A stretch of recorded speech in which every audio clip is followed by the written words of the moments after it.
Greetings, y'all. It's been a long time since I've made one of these videos. About 3 years, in fact, and about 25 pounds. There's been a few reasons why I haven't made any of these videos. Primarily, I had to wait for my body to recover from my last long hike.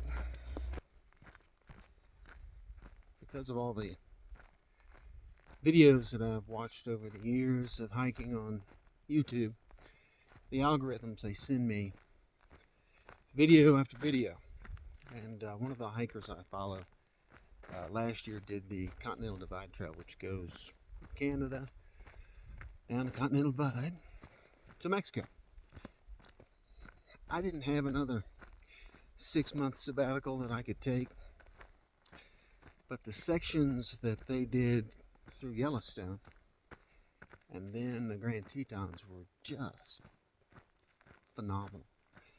So, called some buddies of mine that I hiked with previously and said, hey guys, what do you think?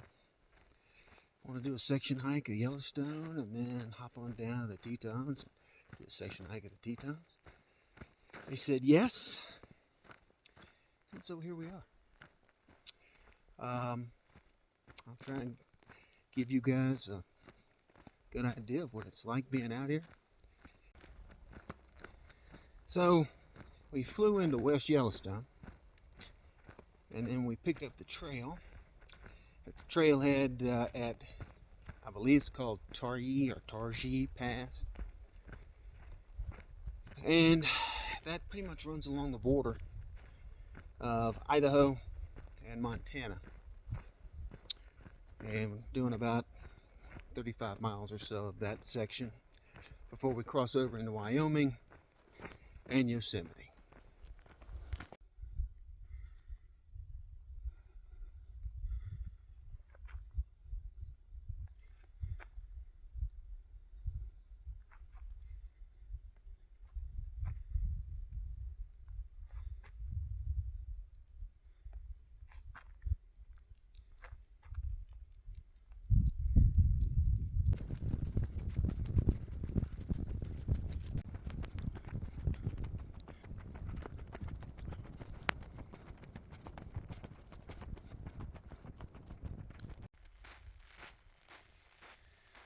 When I did my last hike, I had mentioned that I was using a hammock for my sleep system. And I had every intention of showing you guys my setup. In fact, I'd done some video. Just never got around to doing the editing and uploading it so you guys could see it. But I use a hammock because I've used a tent before. And tents are great. They're quick to set up, and they're usually lighter than a hammock. But tents are also on the ground. And on the ground are all sorts of creepy, crawly varmints that just don't appeal to this city boy. One other thing about tents and being on the ground is the weather. When you're on the ground and it starts to rain, the rain always ends up on the ground. And I didn't care for that. So the hammock keeps me up off the ground, and the tarp that I have set up keeps the rain off of everything, including my back. My hammock has these two metal rods that, when inserted, create sort of a canopy effect, which is great. Gives me some volume to the hammock. Inside my hammock, you'll find a blow-up mattress, my sleeping bag, of course. On this trip, I'm carrying some bear spray. I use my jacket, my down jacket, folds up rather nicely and makes a pillow.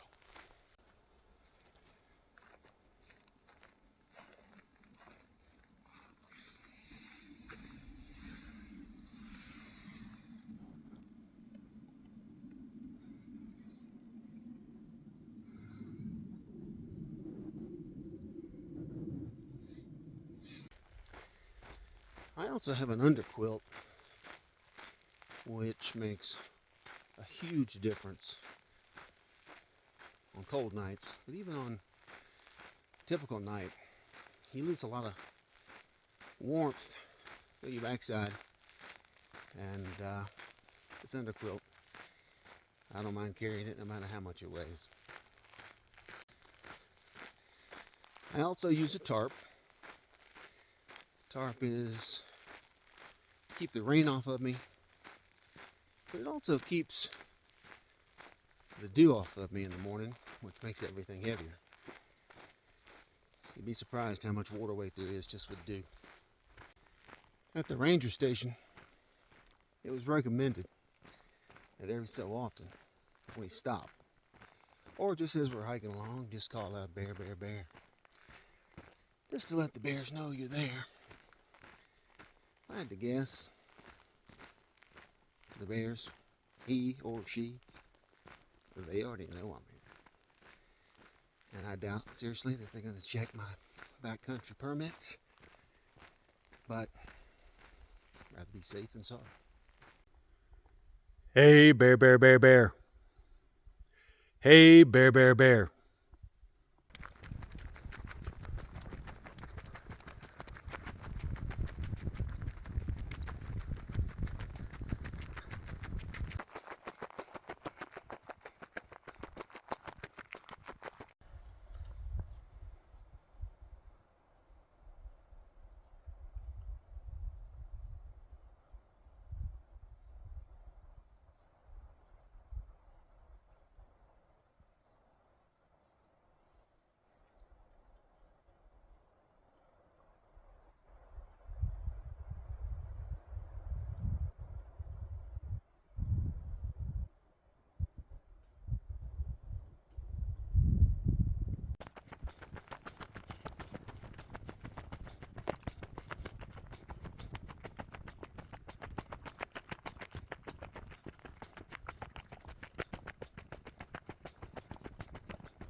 A lot of old lowdown in this area. I'm just kind of getting cleaned up.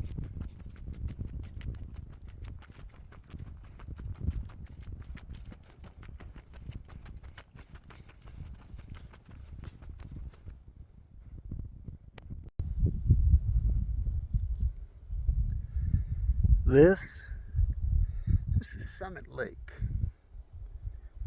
Doesn't look like much, but we've been hiking for 2 days, 28.4 miles with no water. So this looks like Christmas.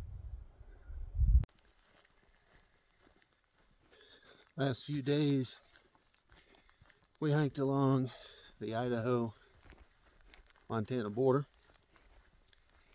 And then yesterday afternoon, crossed over into Wyoming and Yellowstone National Park.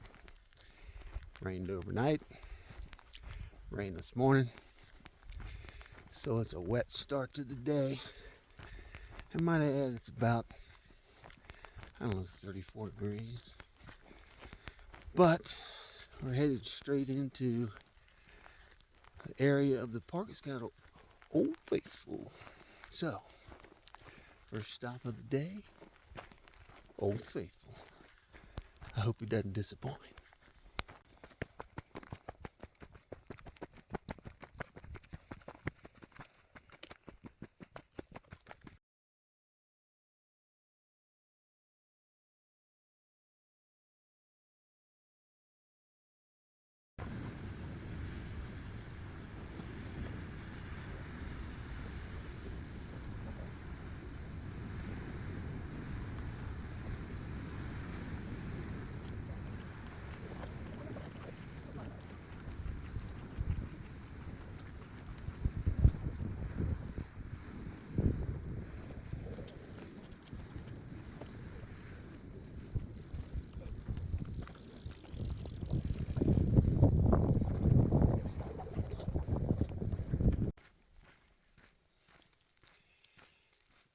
this morning we had an absolutely beautiful sunrise at our campsite in Yosemite.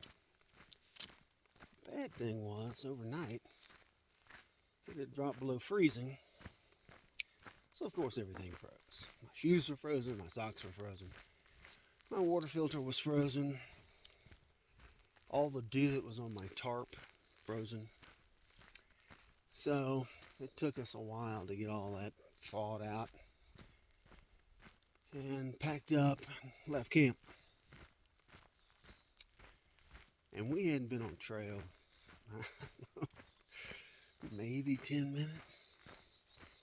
I happened to look up. Guess who I saw?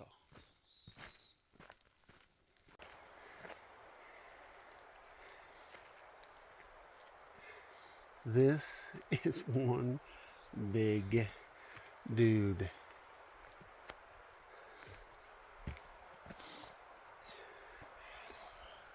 I hope he decides to just keep on moseying down the trail.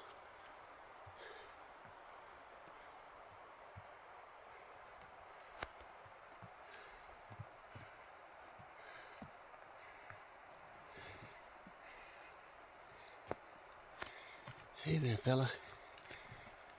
Tatanka. Man, that's a big animal. We're happy to share the trail, aren't we? We're not sharing anything. It's his. Wow. Wow. Well, that'll wake you up first thing in the morning.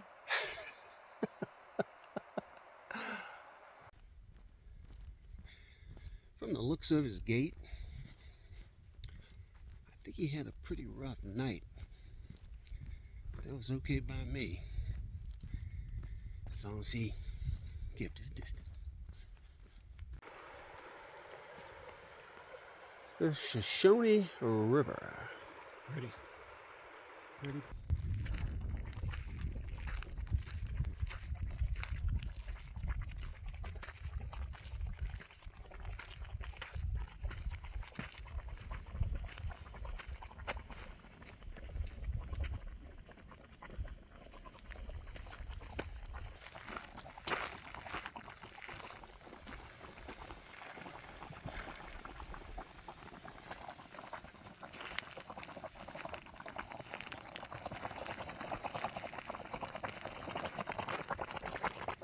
That's a noisy little fella.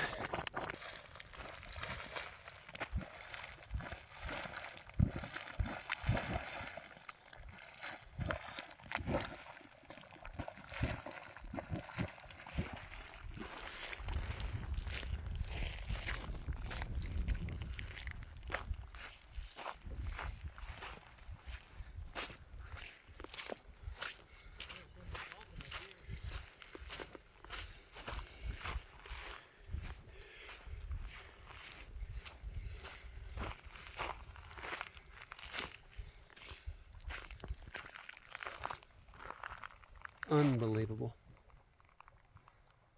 Wow. This one is huge.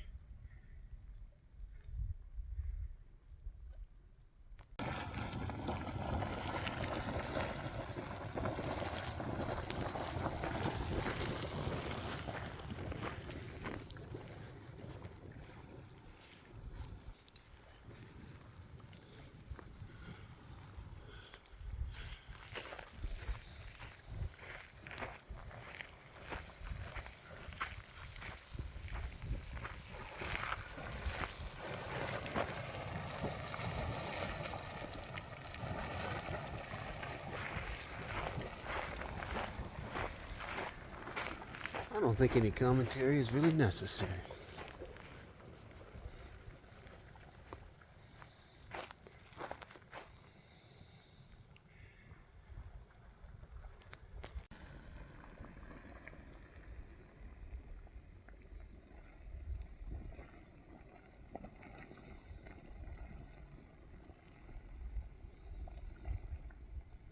Clouds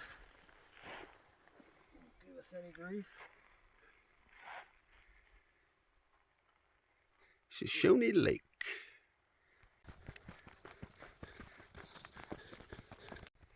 All along the trail today, we've seen lots of trees with bear claw marks in them. So the grizzlies are definitely marking their territory and sharpening their nails. And after our run-in this morning with Mr. Friendly Bison, I've been a little more diligent and looking around, because you're not in Kansas anymore.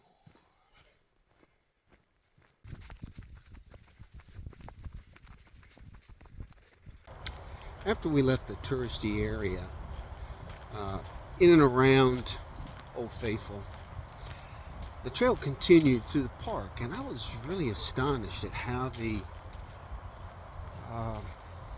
trail just walked right along these thermal pools. And it wasn't until we were basically leaving this area where all these thermal pools were that we saw this sign. And after doing a little research, I learned that more people have been killed in these thermal pools because the water is, in excess of 200 degrees, than have been killed by bears. It would have been great if the ranger had said, hey, the bears are trouble, but these thermal pools, they're a bigger danger. But instead, he's telling me to watch out for claw marks on trees and, sleep with your bear spray, call out bear, bear, bear as you're walking along. So anyway, that little factoid would have been helpful.